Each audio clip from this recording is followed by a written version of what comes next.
Hey guys, Josh here. Gonna take a second to show you how to fix your Whirlpool Cabrio washer.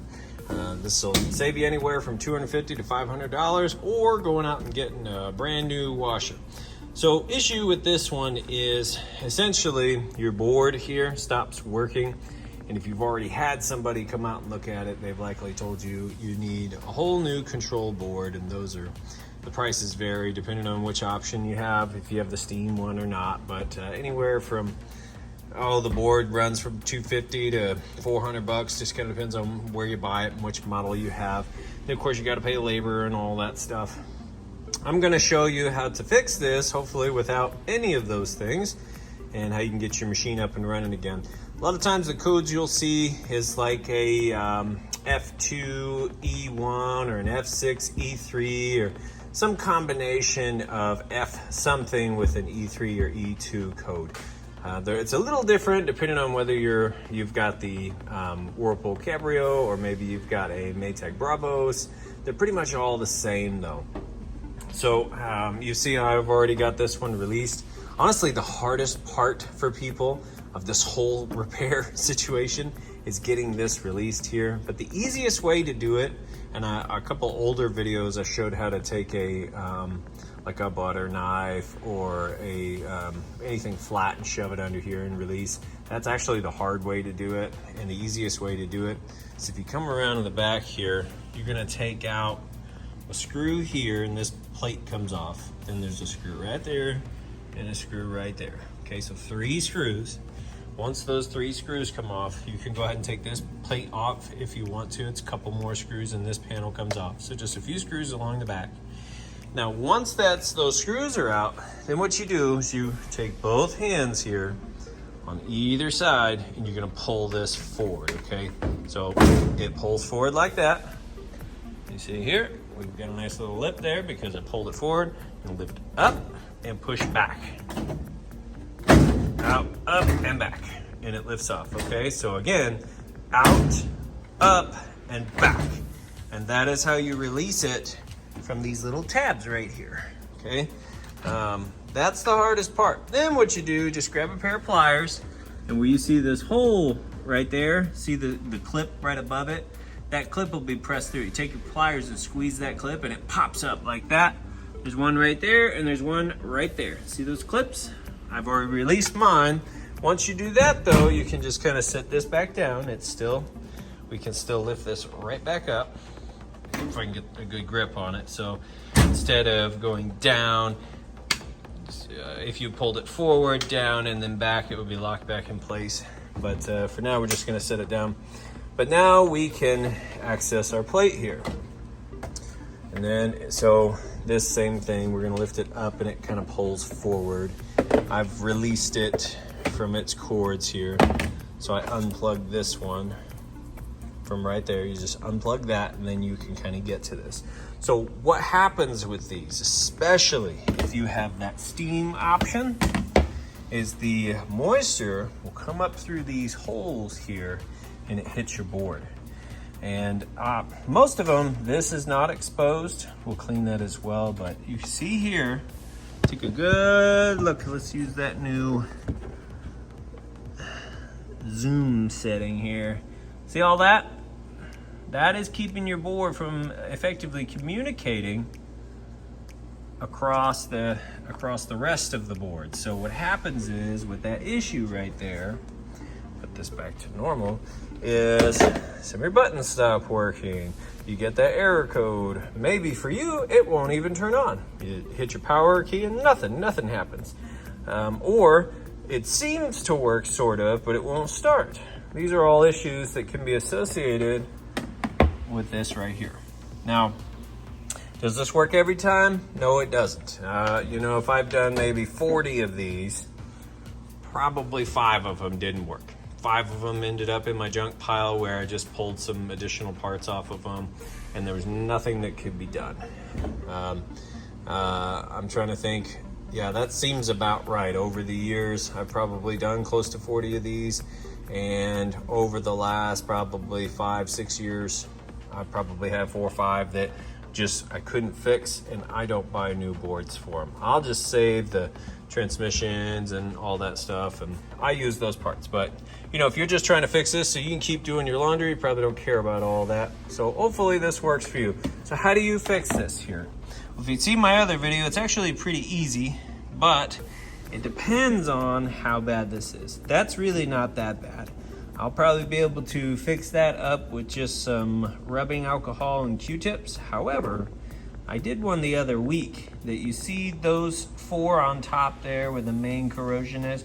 It was so bad that you couldn't even make out those 4 individual slots. It was green and it was just absolutely terrible.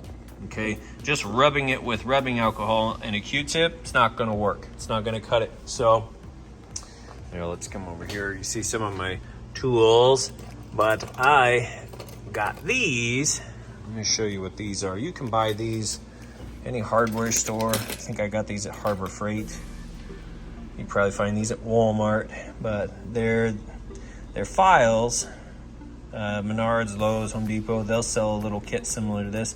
But these are little files, and you can use these to get in there. You just want to be real careful, but you can use these. Let's see if I can zoom back in and show you. To get in here and clean these up really good. You just want to be super careful. It doesn't take much. Okay, just to give you an example, to where I would go over it and clean it up to where I could kind of see it shine again.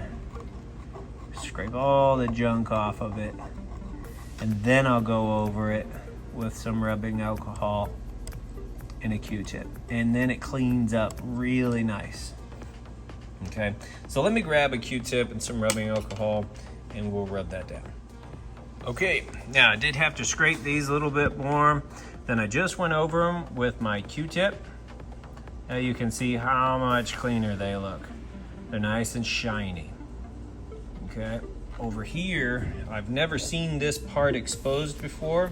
So I just took my Q-tip and went over and kind of scrubbed those down. But I wouldn't go scraping anything you're not comfortable scraping.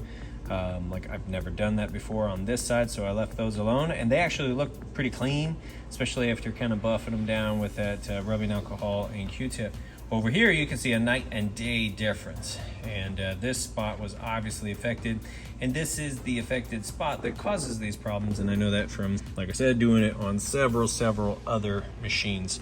So now that this is all polished and clean, what's gonna happen is if from here you leave it like that and put it all back together, in a few months or maybe even a few weeks, just depends, it's going to re-corrode and you'll be back in this exact same position. So what I used to recommend people to do is get this stuff on Amazon that's silicone based, and you could slap over that to keep it protected. However, through reading the comments on those last videos and then doing a little research on it, I come to find that clear nail polish works just as good.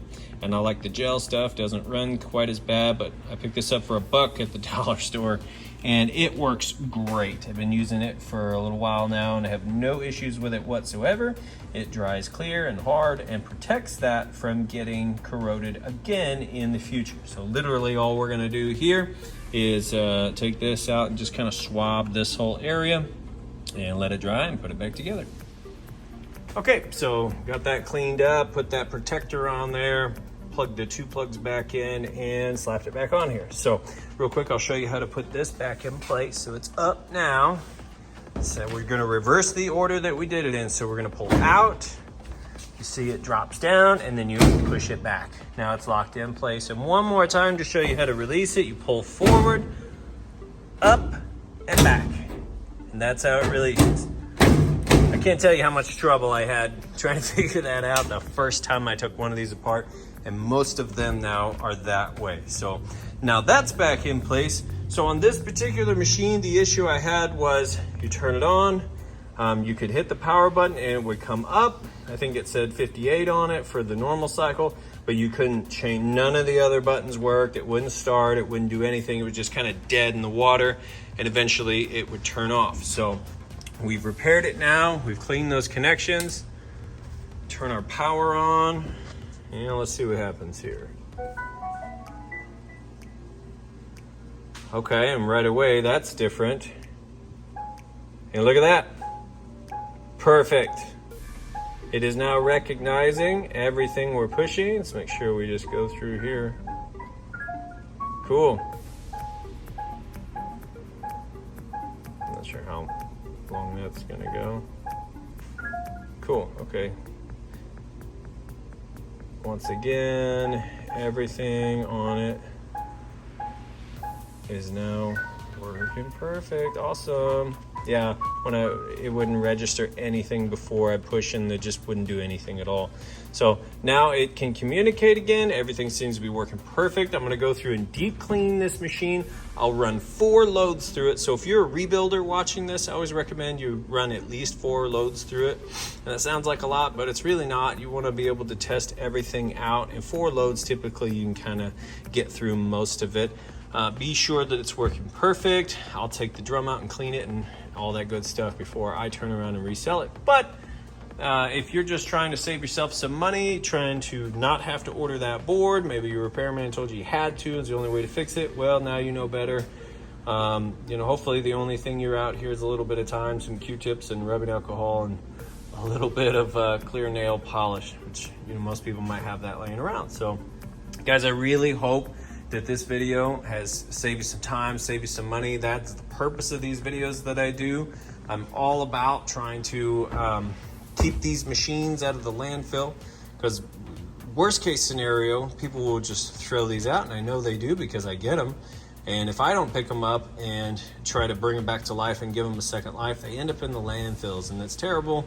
And I do everything I can to keep that from happening. I can obviously make a living on the side doing it as well, which is great for my huge family. So, but there again, for your family or for you personally, I hope this helped you out. If it did, please give a like, subscribe, and share. Let's try to make these videos a little easier for other people to find and save some money. And I really do appreciate you taking the time to watch my video. Thanks. You guys have a great day.